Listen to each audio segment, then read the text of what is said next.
Dans ce froid sibérien, on s'attend presque à croiser un mammouth. Bonsoir Yanni. Bonsoir. Ce soir, vous allez nous exaucer. Petite précision très importante, on conseille à tous ceux qui nous regardent en ce moment de se munir de leur smartphone. N'hésitez pas tout à l'heure à scanner le QR code qui va s'afficher sur votre écran. Yanni, vous allez nous expliquer comment un laboratoire américain cherche à ressusciter réellement ces immenses mammifères. Alors pour bien se rendre compte de ce dont on parle, je vous propose d'accueillir cet animal directement sur notre plateau. Allez, entre, bien, le voici, le fameux mammouth laineux, disparu il y a maintenant plus de 4000 ans.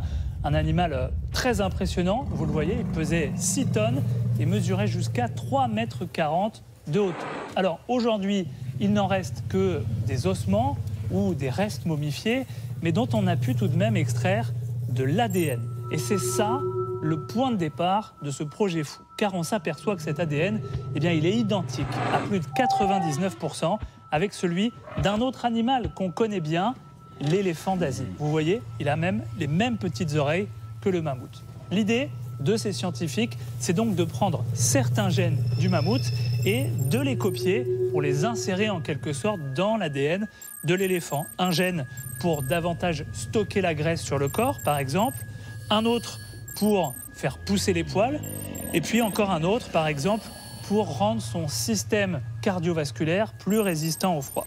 Résultat de cette opération, on obtiendrait alors un animal hybride en quelque sorte, à moitié mammouth, à moitié éléphant, un embryon qui pourrait grandir dans un utérus artificiel et qui devrait voir le jour pour la première naissance en 2027.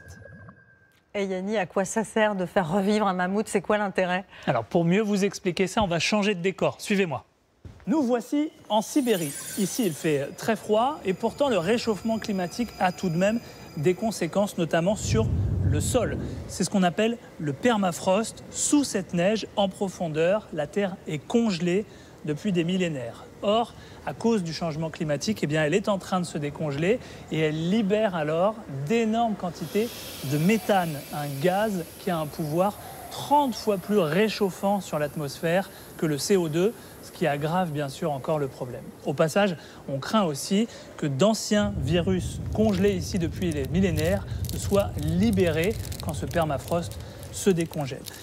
Réintroduire ici des mammouths pourrait protéger le permafrost. C'est en tout cas ce qu'avancent les scientifiques qui travaillent sur ce projet. Selon eux, les mammouths piétineraient la neige, ce qui ferait pénétrer le froid plus en profondeur. Ils agiraient aussi sur les paysages en abattant des arbres, en favorisant les prairies, ce qui refroidirait aussi théoriquement le sol.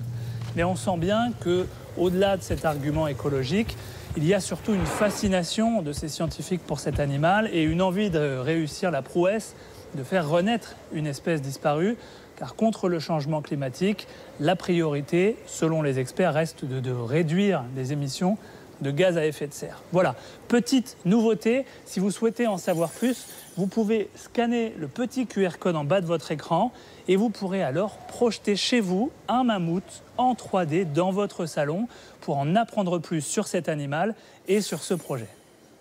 Et c'est vrai qu'on a presque envie de les caresser, ces mammouths virtuels. Merci beaucoup Yanni.